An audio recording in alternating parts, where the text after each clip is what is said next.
Hello hi నమస్తే నా పేరు జర్నలిస్ట్ అశోక్ కుమార్ మీరు చూస్తున్నారు జర్నలిస్ట్ అశోక్ పుట్ట యూట్యూబ్ ఛానల్ సో ఈ రోజు మనం సిద్దిపేట జిల్లా ములుగు మండలం లక్ష్మకపల్లి గ్రామ శివారులోని ఆర్వీఎం ఆసుపత్రి దగ్గర 89 సర్వే నంబర్లో 19 ఎకరాల 26 గుంటల భూమి ఉంది. దీనిలో అప్పటి ప్రభుత్వం 7గురికి ఇందులో కొంత భాగాన్ని ఇచ్చి సాగు చేసుకొని కుటుంబ పోషణ నిమిత్తం ఇచ్చారు.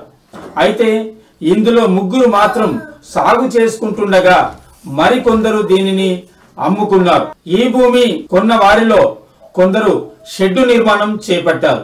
అయితే దీనిని గమనించిన గ్రామస్తులు ఇది అసైన్ ల్యాండ్ కదా, మీరు ఎందుకు నిర్మాణాలు చేస్తున్నారని వారిని నిలదీయగా ఇది మేము కొనుక్కున్నాం కాబట్టి మేము ఇందులో నిర్మాణాలు చేస్తున్నామని గ్రామస్తులతో వాదనకు దిగారు. అయితే గ్రామస్తులు అసైన్ ల్యాండ్ కొనడం అమ్మడం నేరం కదా, దీనిలో నిర్మాణాలు చేపట్టకూడదని తెగేసి చెప్పారు. దానితో ఆ ల్యాండ్ కొనుక్కున్న వారు ఏమి చేయాలో తోచక దాని నిర్మాణం ఆ విధంగానే వదిలిపెట్టేశారు.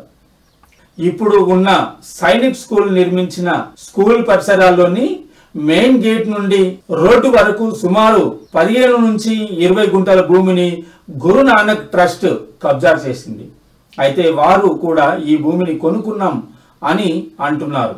అయినా కూడా అసైన్ ల్యాండ్ కొనుక్కోవడం అమ్మడం నేరం కదా, కాబట్టి స్కూలుకు వెళ్ళే దారిని సర్వే చేసి మూసివేయించాలనేది గ్రామస్తుల వాదన. అలాగే ఆర్వీఎం ఎదుట ఉన్న 89 సర్వే నంబర్లో కూడా రీసర్వే చేసి ఎంత కబ్జాకు గురైందనేది తెలపాలనేది గ్రామస్తుల విజ్ఞప్తి చేశారు. కబ్జాకు గురైన భూమిని తిరిగి వెంటనే ప్రభుత్వం గ్రామస్తులకు గ్రామానికి అప్పచెప్పాలని గ్రామస్తులు అన్నారు.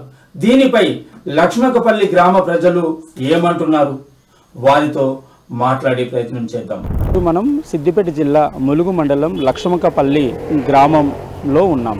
అయితే లక్ష్మకపల్లి గ్రామంలో 89 సర్వే నంబర్లో 19 ఎకరాల 26 గుంటల భూమి లావణ్యపట్ట అసైన్ ల్యాండ్. ఈ సర్వే నంబర్లో ఒక 6 నుంచి 7గురికి అప్పట్లో గవర్నమెంట్ ఎకరంన్నర చొప్పున కొంతమందికి ఇచ్చింది.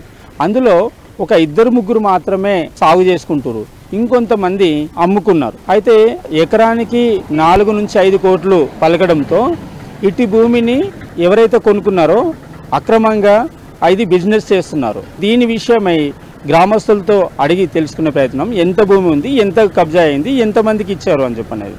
ఇది సర్వే నెంబర్ 89, మొత్తం భూమి 19 ఎకరాల 26 గుంటల భూమి. దాంట్లో ఒక 6 మందికో ఏమో గవర్నమెంట్ అప్పట్లో ఇచ్చినది కొంచెం చేసుకొని బతకండి. దాంట్లో ఒక 3 మాత్రమే వ్యవసాయం చేసుకుంటున్నారు, ఇంకొక 3-4 అమ్మేసుకున్నారు. దాంట్లో కొంచెం గురునానక్ ట్రస్ట్ వాళ్ళు తీసుకున్నారు. ఇక్కడ కొంచెం ఆర్వీఎం దాంట్లో కొంచెం పోయింది. ఇక్కడ యాంగులర్ స్టేషనర్ చూడండి, ఇది ఒక 1 ఇయర్ కింద వాళ్ళు స్టాప్ వేయడానికి వచ్చినారు. వాళ్ళు ఎక్కడో పట్ట ల్యాండ్ కొనుక్కున్నారంట, అక్కడ ల్యాండ్ తక్కువ వాళ్ళు వచ్చి ఇక్కడ కబ్జా చేస్తున్నారు. ఇది కాదని మేము గ్రామ పంచాయతీ నుంచి మా సర్పంచ్ ఆపేసినారు. ఇప్పటివరకు ఇది 2 ఇయర్స్ అవుతుంది, దాన్ని సర్వే చేయట్లేదు, అది అట్లనే ఉంది. మళ్ళీ మొన్న వచ్చి మాదే ల్యాండ్ అని వేరే వాళ్ళు చెప్పినారు, మొన్న బెదిరిస్తే మళ్ళీ వెళ్ళిపోయినారు. ఇట్లనే మొత్తం ఇదైతే కబ్జా అవుతుంది. దీని ఒకసారి సర్వే చేసి మొత్తం భూమి మాకు గ్రామ పంచాయతీకి పెట్టాలని నేను కోరుతున్నాను.